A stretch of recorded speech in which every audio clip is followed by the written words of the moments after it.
is ruined. Just say it. Do not scroll. The best part is next. Follow, hit like, and drop a comment. Emily pressed the magazine to her chest and froze by the barn door. Her heart was pounding so loudly it felt like the whole yard could hear it. Through a crack, she could see her father's back. He was fixing the plow, unaware that his daughter was hiding a sin. Emily, her mother's sharp voice made her flinch. Where are you? The water will not carry itself. I am coming, Mom. She quickly slid the magazine under the straw in the corner where they kept the garden tools. The glossy pages showed photographs of cities where women wore pants and smiled into the camera without a trace of shame, where buildings scraped the sky and cars flew faster than horses. This world beckoned and frightened her at the same time. Are you wasting time again? Sarah Miller stood in the kitchen doorway, wiping her hands on her apron. There was no anger in her brown eyes, only weariness. Child, you are 18. Other girls are already preparing for their weddings, and you. I am not like the others, Emily interrupted softly, lifting the buckets. That is exactly why I worry. The water in the well was icy, even though it was June. Emily lowered the bucket, listening to the wooden walls echo the splash. She looked at her reflection in the dark water, a pale face, hair hidden under a bonnet, a plain dress down to her ankles. Who am I? She thought. The one I was raised to be, or the one I want to become? You are thinking about Rumspringa again, a voice came from behind her. Emily spun around. Aaron, her older brother, sat on the fence. He was 24. He had done his Rumspringa 5 years earlier and had returned after 2 weeks, accepting baptism without hesitation. I do not know what you mean. You are lying. I see it in your eyes every morning when you look at the road. He jumped down and came closer, lowering his voice.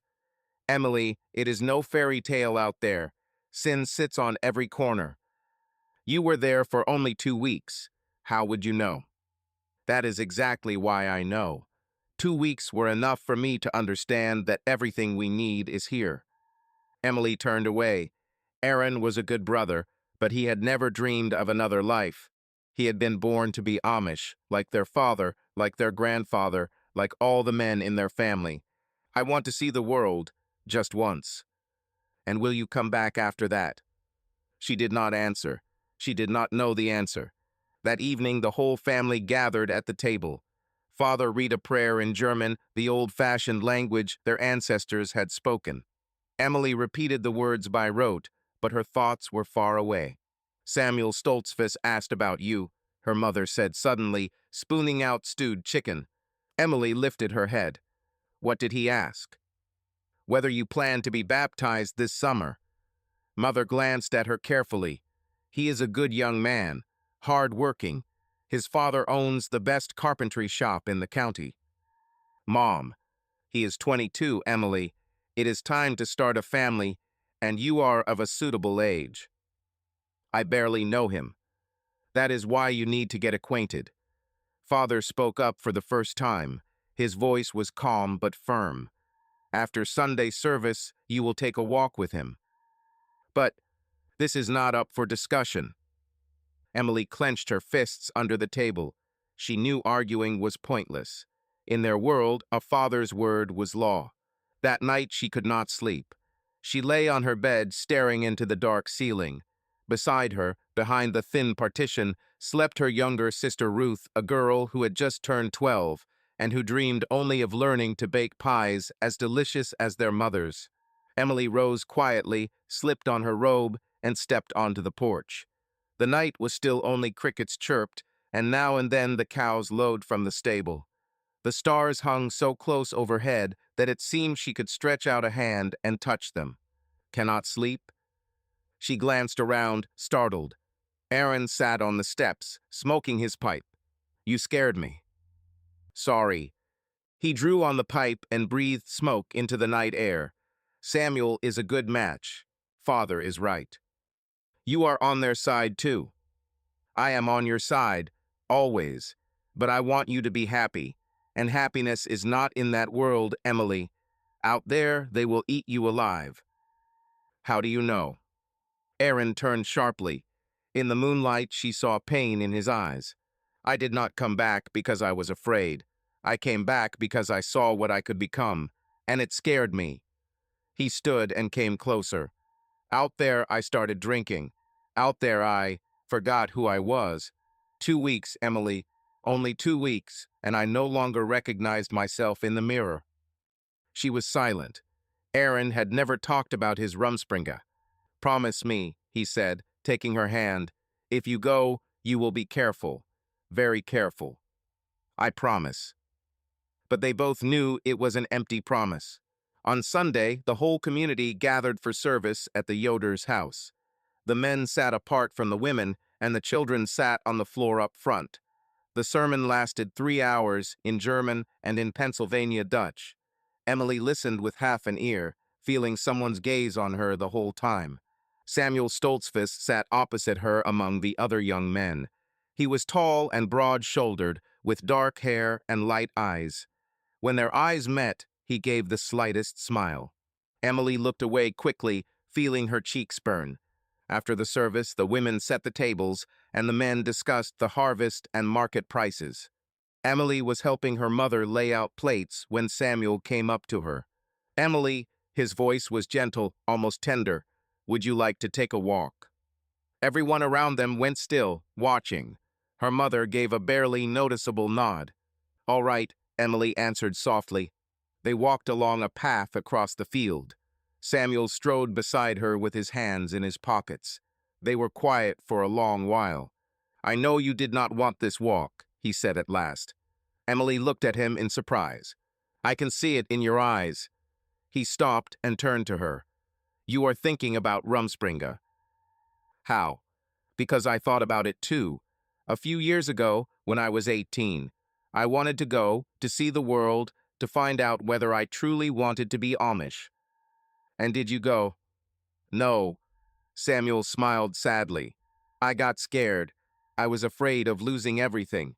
My family, my community, myself. So I stayed. And sometimes I regret it." His honesty shook her. "Why are you telling me this?" "Because I do not want you to have regrets. If you need to go, then go. Find out who you are. Then decide." "What about you?" "My parents said, I will wait." He laid a hand on her shoulder. "If you come back and want to be with me, I will be the happiest man in the county. If not, I will understand." Emily felt a tightening in her chest. No one had ever said such words to her. No one had ever given her a choice. "Why are you so kind to me?" Samuel smiled. "Because I have been watching you for years, and I see not only a pretty girl, I see a strong soul searching for her place, and I want that place to be beside me, but only if you want it." That evening, Emily sat on her bed and looked at the magazine she had taken from its hiding place. On the cover, a woman in a red dress smiled, city lights blazing behind her. "Who am I?" she thought again. And for the first time, she understood. To find out, she would have to leave. Emily stood at the bus stop with a small suitcase in her hand. She wore the simplest jeans and a white blouse that she had bought at a thrift store the day before the first clothes of her life from outside the community. Her hair, no longer hidden under a bonnet, fell over her shoulders, and she kept nervously tucking strands behind her ear. "Are you sure?" Aaron stood beside her, holding the horse's reins. He had agreed to take her to the stop, but his face was grim. "No," Emily said honestly, "but if I do not do this now, I never will." Mom cried all night. Emily pressed her lips together. In the morning, as she packed, her mother had stood in the doorway and watched in silence. She had said not a word, no blessing, and no curse. She had simply stood there, wiping her tears on her apron. "Tell her I will come back. I will come back for sure." "When?" "I do not know." Emily looked at her brother. "I need time to understand." "You already understand," Aaron interrupted, "or you would not be going. You understand that you do not want to be like us." "That is not true." "Then why are you leaving?" Emily did not know what to say, because he was right. Part of her had already decided. The bus pulled up with a screech of brakes. The door swung open, and the driver looked down at her with impatience. Are you getting on or not? Emily hugged her brother tightly. I love you. I will never forget you. I love you too, Aaron said hoarsely. Be careful, please. She climbed the steps, and the door closed behind her with a dull thud. Lancaster greeted her with a noise she had never known. Cars honked, people jostled on the sidewalks, hurrying somewhere with phones in their hands. The air smelled of exhaust and fried meat from fast food places. Emily stood on the corner, clutching her suitcase to her chest, not knowing where to go. Do you need help? A girl with bright pink hair and a pierced nose stopped beside her. Emily flinched involuntarily. I am looking for the Youth Assistance Center. I was told that there I could. Find a shelter? The girl smiled. Where are you from? The Amish. Emily nodded, embarrassed. I am Meredith. I was from there too. Well, not Amish, Mennonite. She pointed. Come on, I will show you. The center turned out to be a small building on the edge of town. Inside it smelled like coffee and old books. An older woman in glasses sat at a desk. Another one from the community. She looked at Emily without surprise, as if she saw girls like her every day. Yes, my name is Emily Miller. Wilson, the woman said. How old are you? 17. Do you have money? $200. I saved for 3 years. Mrs. Wilson sighed. That will last you about 2 weeks if you are very frugal. We have rooms for girls like you. $30 a week.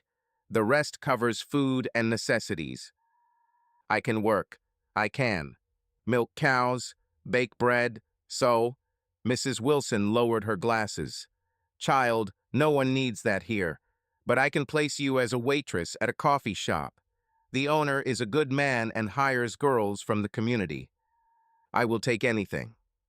The first week was the hardest. Emily did not know how to use the espresso machine, kept mixing up orders, and was afraid to touch the buttons on the cash register. Customers stared at her like she was a curiosity. Some took photos on their phones when they thought she was not looking. Do not mind them, Brianna, another waitress, told her. To them, you are from another planet. Just do your job. But one evening, as Emily was wiping tables after her shift, a guy walked in. He was tall, in a leather jacket, with dark hair tied back. He sat at the counter and ordered an espresso. Are you new? He asked when Emily brought the coffee. Yes, I have been working for a week. Where are you from? Your accent is interesting. From the county. I am from the community. His eyes lit up with curiosity. Amish? Seriously? Emily nodded, embarrassed. That is cool. I am Jason, a student. I study sociology. He held out his hand. Emily shook it uncertainly. Emily, is this your first time in the city? Yes. And how do you like it? She considered. It is scary, but interesting. Jason smiled. You know, I could show you around. Like a real tour guide, free of charge. He winked. I am just curious to get to know a girl from another world. Emily felt her heart beat faster. He was the first person who did not look at her like a spectacle. He looked interested, warm. I do not know. No pressure, just a walk. Tomorrow on your day off. My day off is on Monday. Great. Meet me here at 10 in the morning. I will show you a Lancaster you have not seen. That night, Emily could not sleep. She tossed on the narrow bed in the tiny room at the center, thinking about Jason. No one had ever looked at her like that. Samuel had looked at her with respect and gentleness, but this was different. Jason looked at her as if she were a mystery he wanted to solve. This is dangerous, her conscience whispered in her mother's voice. But Emily had already decided. Jason was waiting by the coffee shop, leaning against a motorcycle. When he saw Emily, he grinned wide. Ready for an adventure. I have never ridden a motorcycle, she said nervously. Then today we'll have many firsts. He handed her a helmet. Put it on, and hold on tight. Emily climbed on behind him, wrapping her arms around his waist uncertainly. The engine roared, and they took off. The wind slapped her face, the city streaked by bright storefronts, crowds of people, parks, and squares. Emily screamed with delight, and Jason laughed, giving it more speed. They stopped by a big shopping mall. "This is a mall. Have you ever been inside one?" Emily shook her head. "Then come on. You need a new wardrobe." Inside there was a sea of light and music and people. Stores lined up one after another, each window full of things Emily had never even dreamed of. Jason tugged her by the hand, ducking into one boutique and then another. "Try this on," he said, handing her a short black dress. "That is too revealing." "You are in the city, Emily. No one will judge you here. Go on, try it." She stepped into the fitting room with a trembling heart. The dress hugged her figure, baring her shoulders and showing her legs above the knees. When Emily looked in the mirror, she did not recognize herself. "Come out and show me," Jason called. She stepped out shyly. He whistled. "You look amazing. Seriously, take it." "I do not have the money for that." "I will buy it. Consider it a gift for your new life." Emily wanted to refuse, but something in his look made her accept. She wanted him to like her. She wanted to be part of this world. In the evening, Jason took her to a restaurant. A real restaurant where they served wine and there was live music. Emily had never tasted alcohol. "Try it. It is just wine. One glass will not hurt." She took a sip. It was tart and a little bitter, but then warmth spread through her body. Good. Strange, but yes. Jason talked about the university, his friends, and his plans for the future. Emily listened, spellbound. He was so confident, so free. "And you," he asked, "what do you want to do?" "I do not know. I do not know how to do anything, except farm work." "You can do more than you think." Jason reached across the table and took her hand. "You left everything you knew. That takes strength. Many people could never do that." Emily felt her cheeks heat. His touch was warm, a little rough, but pleasant. "I am afraid," she admitted softly. "Every day I think, what if I am making a mistake? What if all this is a sin?" "A sin," Jason smiled. "Emily, living is not a sin. Joy is not a sin. You have a right to be happy." "You have a right," she repeated in her mind, all the way back to the center. The next weeks flew by. Jason picked her up after work, and they drove around the city, went to the movies. Emily saw a film on a big screen for the first time, to concerts. He introduced her to his friends, loud, cheerful students who drank beer and laughed at everything. Emily felt like a stranger among them, but she tried to fit in. She drank. She wore the clothes Jason liked. She laughed at jokes she did not understand. One evening, they were at a party in a friend's apartment. The music pounded so hard her ears rang, and empty bottles were everywhere. Jason pressed Emily against the wall and kissed her. "You are so hot when you loosen up," he whispered. She smelled the alcohol on his breath, but she did not push him away. She liked feeling wanted. She liked that someone wanted her. "Let us get out of here," Jason breathed. "To my place." I do not know." "Emily, do you trust me?" She nodded. "Then come on. I will not do anything you do not want. I promise." His apartment was small, cluttered with books and clothes. Jason poured them each a glass of wine and put on soft music. "Relax," he said, sitting beside her on the couch and pulling an arm around her shoulders.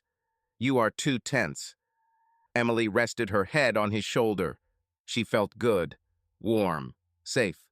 Her mind blurred from the wine and his touch. "You are so beautiful," he whispered between kisses. "I want you so much." "Jason, say yes, just say it." Emily closed her eyes. Inside, two selves wrestled, the one she had been and the one she wanted to become. "Yes," she whispered. That night, Emily lost the last ties to the world she had come from. Emily woke to the cold. The blanket had slid to the floor, and Jason slept turned to the wall. The room was quiet, the steady hum of the city drifting in from the window. She rose carefully, gathering her clothes. Her body hurt not physically, but somewhere inside, in a place where something important had once been. Something she had given away. In the bathroom, Emily stared at herself in the mirror for a long time. Mom, she thought, and felt tears roll down her cheeks. You are awake? Jason appeared in the doorway, tousled and still half asleep. Come back to bed. It is early.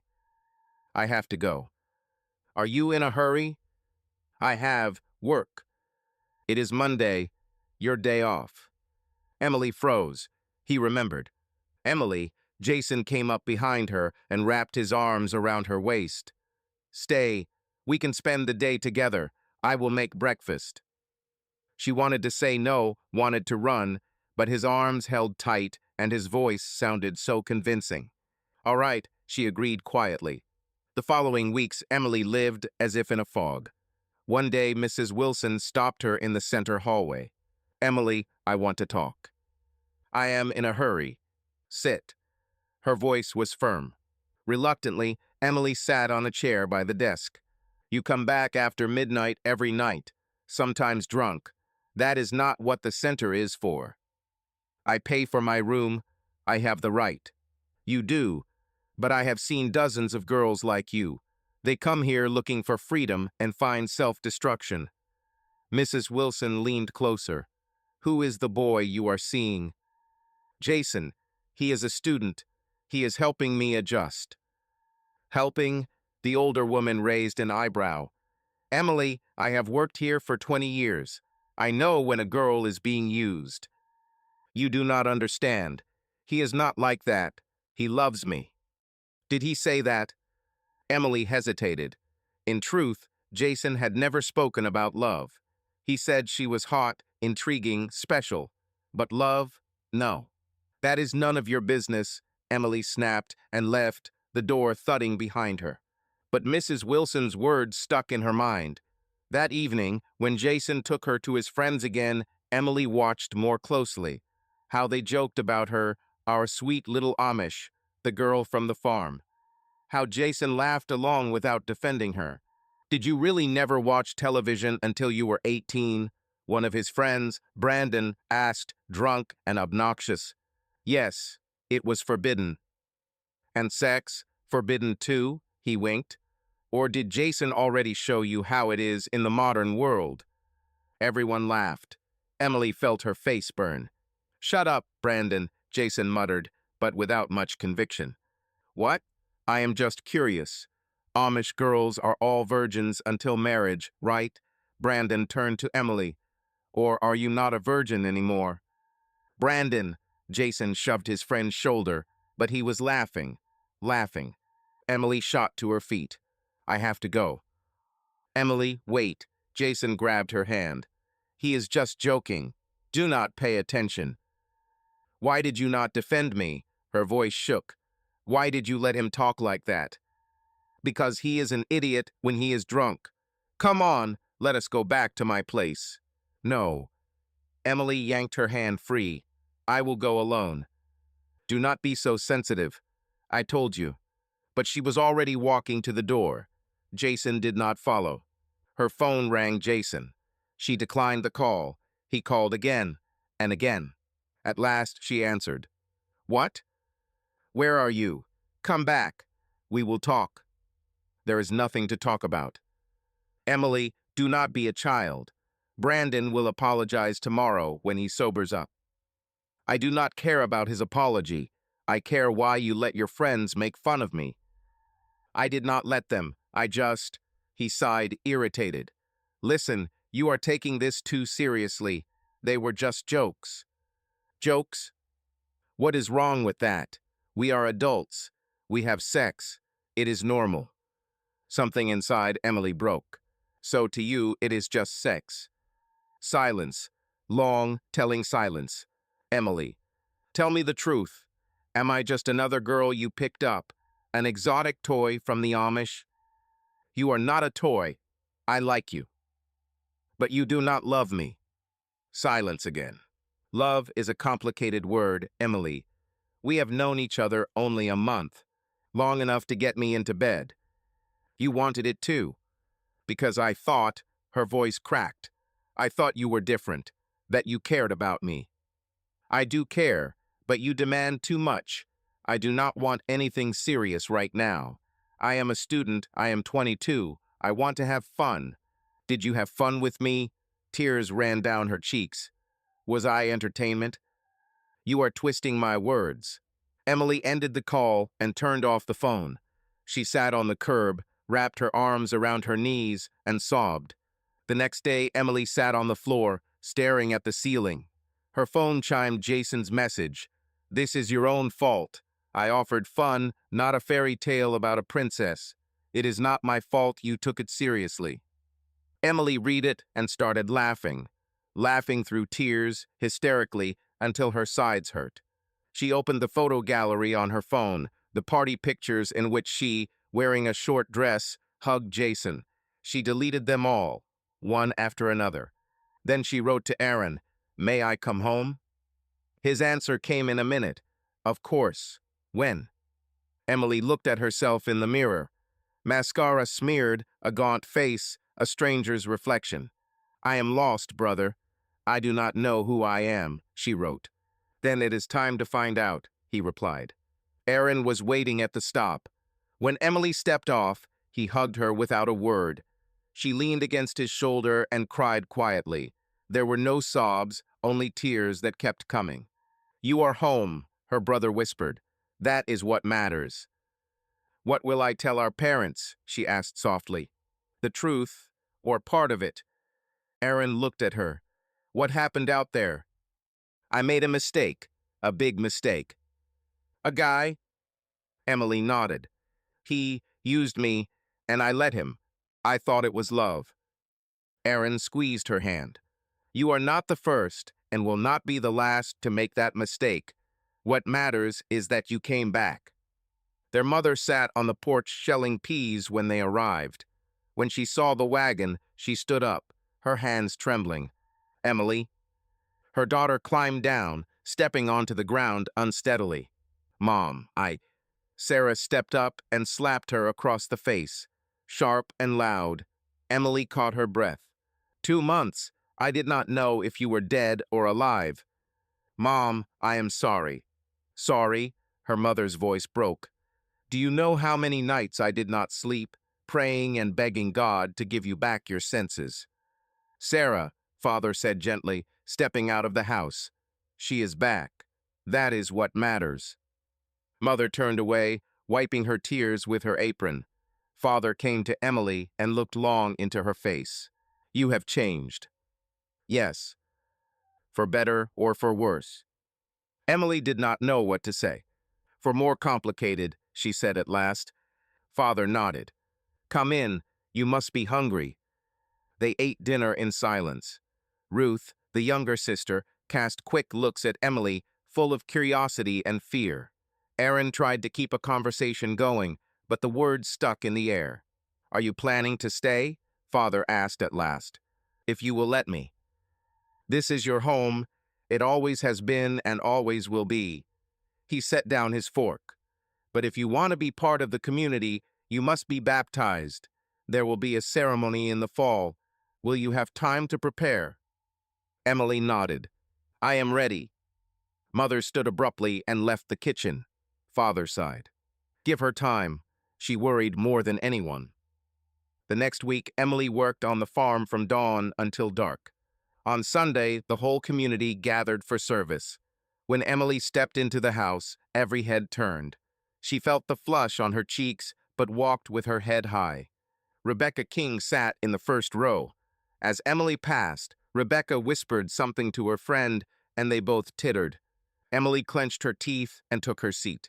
The sermon was about the prodigal son. Pastor Yoder spoke of forgiveness, of how God rejoices when a sinner returns. But Emily felt every word was aimed at her, felt the eyes on her thinking, there she is, the one who went into the world and came back spoiled. After the service, old Mrs. Schmidt came up to her, the busybody and gossip of the whole community. Emily, dear, how wonderful that you are back. Her smile was sweet, but her eyes were cold. Tell us, How is it in the big city? I hear the young folk are terribly loose there. I do not want to talk about it, Emily said shortly. Of course, of course. It must be hard to recall one's sins. Mrs. Schmidt lowered her voice. But you know, people talk. They say you lived with some boy without a wedding. Emily went cold. People say all sorts of things. So it is not true? The older woman raised an eyebrow. Because if it is true, that is serious. The community has a right to know whom it is taking back. Mrs. Schmidt, a voice cut in sharply behind them. Today's sermon was about forgiveness, or did you miss it? Samuel Stoltzfus stood behind Emily, tall and solid, his expression unyielding. I was only asking. Curiosity does not excuse gossip. His voice was calm, but firm. Emily has returned to the community. The rest is between her and God. Mrs. Schmidt grimaced, but stepped back. Certainly, I only care about the morality of our people. When she left, Emily turned to Samuel. Thank you. You did not have to. I did have to. He looked at her, and in his light eyes, she saw something unusual, not judgment, but compassion. Are you all right? No, she answered honestly, but I will be. I heard you were back. I wanted to come by, but I did not know if you would want to see me. Why would I not? Samuel smiled sadly. Because before you left, I said I would wait. I thought perhaps you would not want me to remind you of those words. Emily felt something tighten in her chest. She had completely forgotten his promise, forgotten that somewhere there was someone who truly cared about her. I am not worth anyone waiting for me. Let me decide what you are worth. He stepped closer. Emily, I do not know what happened out there, and I will not ask if you do not want to talk. But I know one thing: you came back. That means some part of your heart was always here. Or I just could not handle it out there. Coming back is harder than running away. That is not weakness, Emily. That is strength. She looked at him, at his honest face, at the hands that worked every day, at eyes that held not a hint of contempt. Why are you so kind to me? Because I still feel the same as I did then. Samuel smiled. Maybe even more. Because now you are not just a pretty girl from our community. You are someone who saw another world and chose this one. That means a lot. Emily wanted to answer, but the words stuck in her throat. Instead, she simply nodded. May I come to your farm tomorrow? Samuel asked. Your father asked for help fixing the barn roof. Of course. When he left, Emily felt a strange warmth in her chest, for the first time in months, but the relief did not last. That evening, while she helped her mother wash dishes, Sarah suddenly stopped. Did you sleep with him? Emily froze. The plate slipped from her hands into the soapy water. What? The boy in the city. Did you sleep with him? A long silence. Then Emily answered quietly. Yes.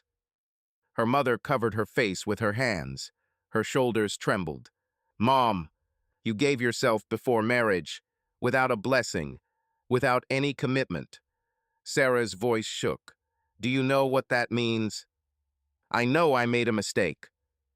A mistake? Her mother turned sharply. Emily, you broke one of the most important commandments. You shamed yourself, us, the whole community. He said he loved me, I thought. He lied, like they all lie. Sarah gripped her daughter's shoulders. Why did you not listen? Why did you not stay where you were loved, where you were cared for? Because I needed to know who I am, Emily shouted.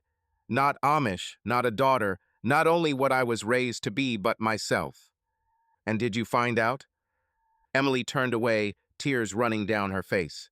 I found out I am foolish, that I believed the first man who spoke pretty words to me, that I gave what was most precious to someone who was not worthy of it. Are you satisfied? Her mother let go of her shoulders and sat down. I do not want to be satisfied. I want you to be happy and safe. She wiped her face with her apron. But now, Emily, when people find out, and they will, because Mrs. Schmidt will not rest until she knows everything no decent young man in our community will want you. I do not want marriage, not now. But one day you will, and who will take a girl who is spoiled, Emily finished bitterly. Then say it. I did not mean it that way, but that is what you think. Her mother was silent, and the silence was worse than any words. Emily stepped out onto the porch, needing air. The night was warm and the stars bright. She sat on the steps and hugged her knees. Do not listen to her, Aaron said quietly, stepping out of the darkness. He was smoking his pipe, as he always did in the evening. She is right. I am spoiled. You are not a thing that can be spoiled, he said, sitting beside her. You are a person who made a choice, maybe a wrong one, but yours. And now I will pay for it for the rest of my life. Or you will let it make you stronger. Aaron drew on his pipe. You know, when I came back after Rumspringa, I was ashamed too. I did not sleep with girls, I did not break big commandments, but I drank, a lot, and at one point I almost lost myself. Emily looked at her brother in surprise. You never told me. Because I was ashamed, but then I realized that experience showed me who I really am, and it helped me choose this path consciously. He looked at his sister. You are not spoiled, Emily. You have simply gotten to know the world. Now decide what to do with that knowledge. She rested her head on his shoulder. I want to stay, to be baptized, to become truly Amish. Then do it, but not from shame or fear. Do it because you truly want it. How do I know what I want? I have made so many mistakes. You will make more. Everyone does. Aaron smiled. The important thing is to learn and keep going. The next morning, Samuel arrived early, while dew still sparkled on the grass. Emily was helping her mother make breakfast when she heard a knock at the door. I will get it, she said quickly. Samuel stood on the threshold with a toolbox. Good morning. Is your father already on the roof? Yes, he is waiting. Samuel nodded, but did not move. Emily, I wanted to say, if you hear gossip, do not pay attention. People forget quickly when a new topic comes along. What if the gossip is true? He thought a moment. Even if it is, that is your past. It is not their place to judge. But they will judge, because they are afraid of what they do not understand. Samuel stepped closer. But I am not afraid, and I do not judge. I see you, not what you did, who you are. He smiled. And you are a good person, Emily Miller, even if you do not see it yet. He walked toward the barn, leaving her standing in the doorway with her heart beating too fast. Is it possible to start over, she thought, to become clean again after losing innocence? Mrs. Schmidt did not wait. Within a week, the whole community buzzed like a disturbed beehive. Emily felt eyes on her every time she stepped outside. Women turned away when she passed. Girls she had grown up with suddenly became busy when they saw her. Worst of all was Rebecca King. She had always considered herself the best catch in the county pretty, from a good family, skilled in cooking and sewing. She had had her eye on Samuel since she was 15, and everyone knew that sooner or later they would announce an engagement. But now Samuel spent time at the miller's farm helping with repairs, and Rebecca could not stand it. I heard Emily did not come back from the city alone, she said loudly during the Sunday meal as the women set the tables. They say she brought back a lot of new experiences. The other girls snickered. Emily, standing nearby with plates, flushed. Rebecca, do not wag your tongue, her mother warned softly. I am only saying what everyone is thinking. Rebecca raised her voice so Emily would be sure to hear. It is strange that any of the men speak to her at all. Everyone knows what she was doing out there. And what exactly was I doing? Emily spun around, unable to hold back. The plates rattled in her hands. Rebecca smiled broadly, as if she had been waiting for this moment. You know better than anyone. Or do you want me to say it in front of everyone? Rebecca, her mother grabbed her daughter by the wrist. Enough. But it was too late. Everyone around them froze, waiting to hear more.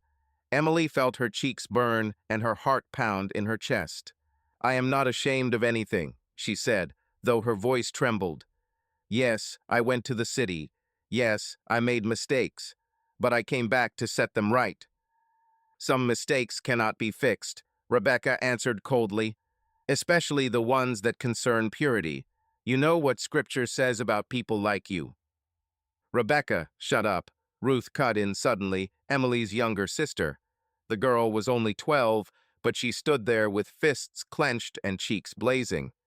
"You have no right to talk about my sister that way." "Ruth, do not," Emily began. "No," Ruth turned to Rebecca. "My sister is kind and honest, and if she made a mistake, that is her business and not yours. You are just jealous because Samuel looks at her and not at you." A dead silence fell. Everyone stared at little Ruth. Rebecca went pale and then flushed red. "Get this girl out of here before I say something I will regret." Emily's mother hurried over, seized Ruth by the hand, and led her away. Emily stood there, unsure what to do. Whispers rose around her, and glances slid from her to Rebecca. "Where is Samuel?" Rebecca suddenly asked, loud enough for all to hear. "At your farm again, Emily, helping your father? Or is there another reason?" "Enough, Rebecca." It was Pastor Yoder's voice. He stood in the doorway, looking at the girl sternly. "We are not here to judge one another. We are here to praise God and to uphold our community. But she is part of our community, as are you, as are all of us." The pastor stepped closer. "If anyone has something to say to Emily, it should be said through the elders, according to our rules, not through gossip and hints." Rebecca pressed her lips together, but nodded. The meal passed in tense silence. Emily ate almost nothing, feeling every crumb catch in her throat. When at last she could leave, she rushed for the door without looking back. Samuel caught up with her by the gate. "Emily, wait." She stopped but did not turn around. "I heard what happened," he said quietly. "Then you know Rebecca is right. I do not belong here." "She is not right, and this is exactly where you belong." Samuel came around to face her. "Listen, I know what people are saying, and I know it hurts. But if you let them drive you away, they win. Maybe that is how it should be. Maybe I truly do not deserve to be part of the community." "Who decides what you deserve?" "Rebecca, Mrs. Schmidt." He took her hand. "Emily, only God can judge. And if you truly repent, if you truly want to be here, no one has the right to cast you out." "And you?" She met his eyes.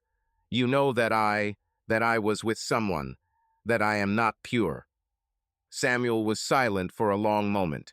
Then he said softly, "I know that you are a human being. You made a mistake. But which of us has not? But do you think I am perfect?" He smiled, a little bitterly. "Emily, I am not a saint either. During my Rumspringa, I did things I am ashamed to remember." "Why did you never say?" "Because I am ashamed. Because that is a version of me I do not want to be." He looked at her again. "We all have dark corners, Emily. We all do things we regret. But that does not mean we are unworthy of forgiveness." Emily felt something melt in her chest. This man who always seemed so perfect, so upright, was also simply human, flawed, with a past. "Thank you," she whispered. "Thank you for coming back." Samuel gave the faintest smile.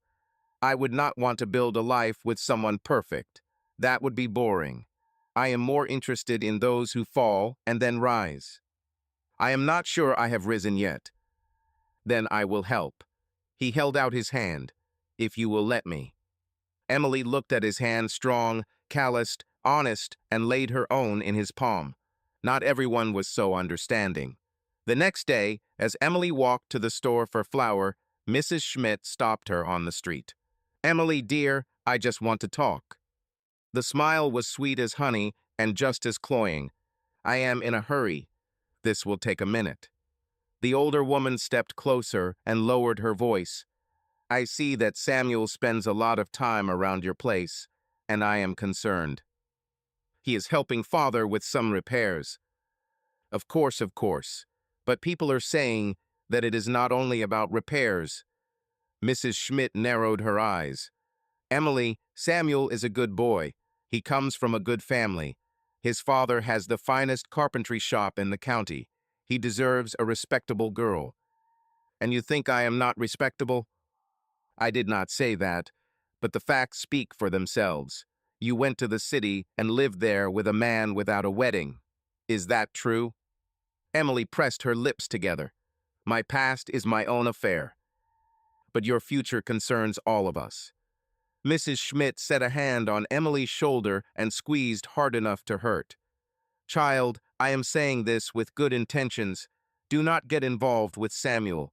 He is too good for someone like you. Find someone more suitable, or leave the community altogether. That would be best for everyone. Emily jerked her shoulder free. You have no right to tell me what to do. I do. I am an elder on the Women's Council. Her voice turned cold. And if you do not listen, I will go to the pastor. I will tell him everything I know.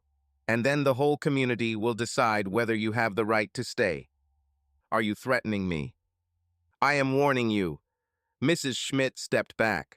Think, Emily. Think carefully.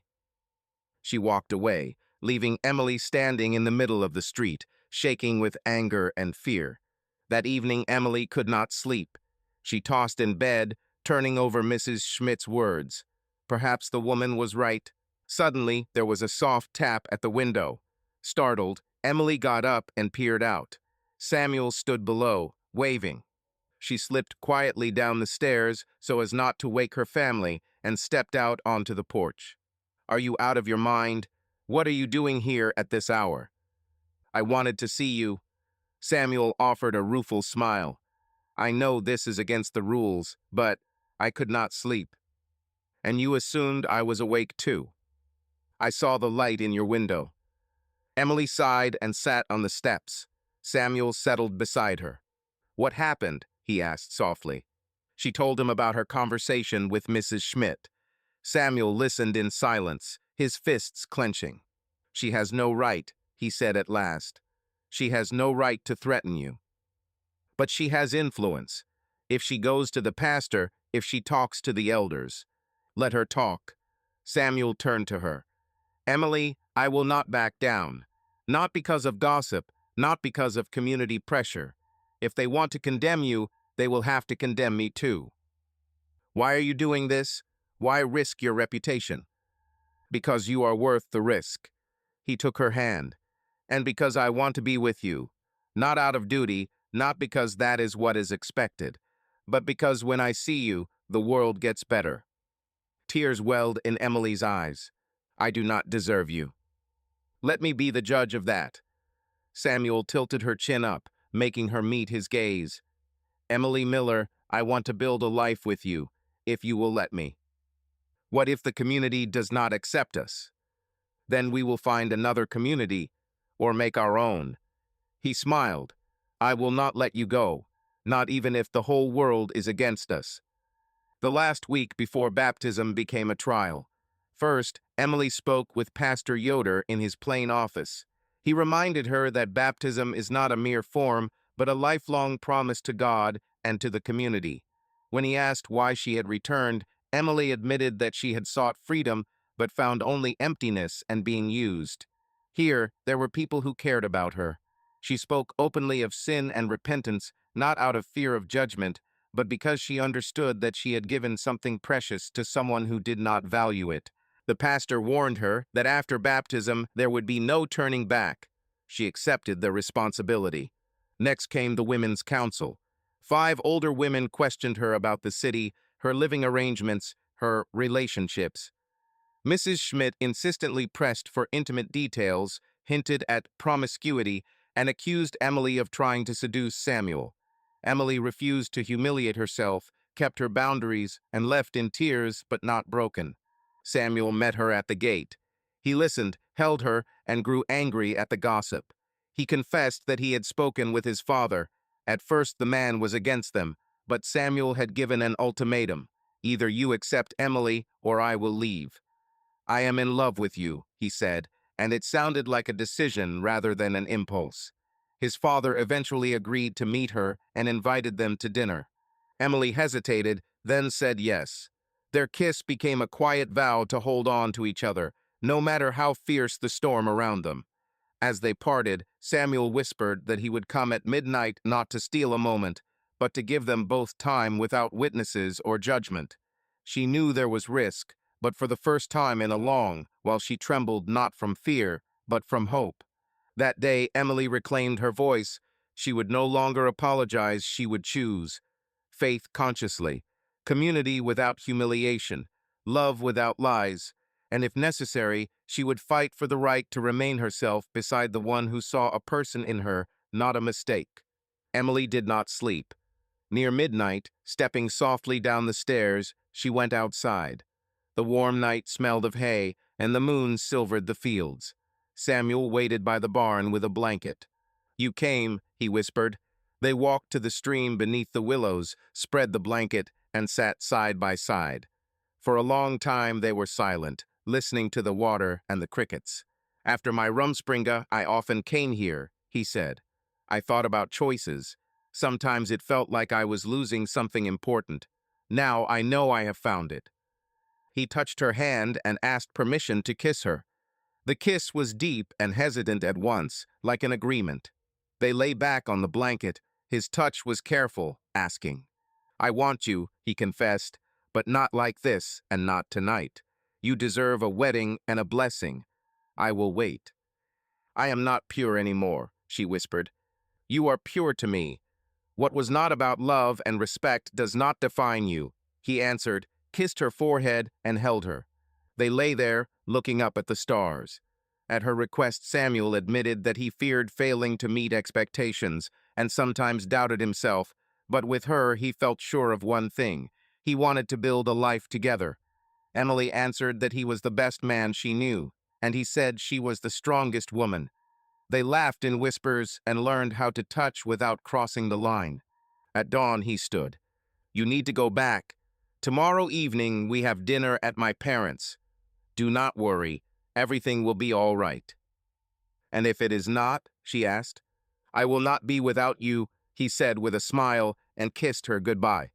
Back in the house, Emily ran into Aaron. Out walking, he lifted an eyebrow. She blushed. Her brother only warned her to be careful. The community was waiting for an excuse to judge. Emily promised. As she lay down, she felt how the night made her life dangerously complicated and newly clear at the same time. In the morning, Emily changed her dress for the third time. Her mother came in and said gently, "You look wonderful. I was angry because I was afraid of losing you, but you came back because you chose us. That is the greatest gift." They embraced. At 7 o'clock, Samuel arrived. On the way, he held her hand. "Father knows everything and is willing to give us a chance." The Stoltzfus house greeted them with warmth and the smell of supper. Isaac, stern and straightforward, asked, "Why did you come back? And why, given your past, should my son tie his life to yours?" "I have changed. I am not asking you to forget the past. I am asking for a chance at a future. Your son is old enough to decide for himself," Emily answered. "She is strong," Isaac concluded. Rachel smiled. "She is worth a chance." "If you leave after baptism, my son will have to choose," Isaac warned. "I will not leave," she said firmly. "Then welcome to the family."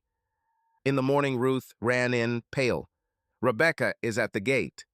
Rebecca was shouting about city tricks and sin. "He sees a person in me," Emily answered calmly. "You are not jealous of me. You are jealous of his choice." Friends pulled the furious Rebecca away. Father warned Emily that Rebecca's father was an elder and that things would be difficult. That evening, Pastor Yoder came. "An official complaint has been filed. Tomorrow there will be a meeting of the council with the elders, you, Samuel, and Rebecca. The decision will be whether to allow your baptism and whether the two of you will have the right to a future together." "Can they forbid it?" Emily whispered. "If they decide it harms the community, yes." After the pastor left, Emily began to tremble. What if they say no? Then you will have to choose between the community and Samuel, Father said. If you leave after baptism, we will be required to shun you. But know this, I will love you always, even if I cannot say it aloud. For the first time, Emily wept not from shame, but from fear of losing everything again. Tomorrow her fate would be decided, and she was ready to meet it with her head held high. The hall was packed. The elders sat at a long table. Beside them were Pastor Yoder and Mr. King. Rebecca spoke first. She recounted Emily's past, accused her of seducing Samuel, and asked that Emily be denied baptism or marriage. When the pastor asked for evidence, Rebecca reduced everything to manners and clothing. Emily rose and admitted her mistake and her shame, but rejected the idea of manipulation. Samuel had chosen her himself. She wanted baptism not because of him, but because of home and faith. And if we allow baptism but forbid marriage, Mr. King tested. I will stay and wait, she answered. Then Samuel stood. I will not stay without her. If you do not accept Emily, I will go. Isaac rose as well. Love and forgiveness are stronger than judgment. If you forbid them to be together, we will go too. Aaron, Emily's father, and her mother joined them, and then several others. The pastor calmed the murmur and reminded everyone, let the one without sin cast the first stone. The council voted, 4 in favor, 1 opposed. Emily was permitted to be baptized, and Samuel was permitted to court her. Rebecca's cries faded down the corridor. Emily fell into Samuel's arms. 2 weeks later, she stood before the community, and the water falling on her head felt like a beginning. About a month after that, Samuel went down on one knee and asked for her hand in front of their parents and the elders. She said yes. In the fall, they had a simple wedding. During the vows, he held her hands gently. I will love you in joy and in sorrow. I will protect you. I will not judge you. I will be your home. Emily answered, I will trust you. I will build our life with love. I will not run away. My home is you. Their kiss made the room break into laughter, and the celebration lasted until evening. In the new house Samuel had built with his own hands, they were finally alone. The road was long, Emily said, looking into the night, but it brought me to you. I want this night to erase your pains, he whispered. They are already gone, she answered. Under the moon, they became husband and wife tenderly and calmly, with no shadow of the past. In the morning, waking in his arms, Emily looked around and understood. Home is not walls and not a crowd. Home is in the heart of the one who sees a person in you, not a mistake, and in the daily choice to love. A year later, Emily stood on the same porch where she had once dreamed of another world. In her arms, she held a baby, a little girl with her father's dark hair and her mother's brown eyes. What shall we name her? Samuel asked, holding his wife. Hope. Emily looked at her husband. Because she proves that even after a fall, you can rise. That even after mistakes, you can find happiness. Samuel kissed her temple. You are the strongest woman I know. And you are the kindest man. Emily smiled. Thank you for letting me love you. Thank you for letting yourself be loved. They stood there, holding their daughter, looking out at the fields where Emily had once dreamed of freedom. Now she knew true freedom is not in running away. It is in finding a place where you can be yourself, and a person who will allow you to be. Subscribe to our channel so you do not miss anything, because this is nothing compared to what is coming next. If you are under 18, do not even think about clicking next.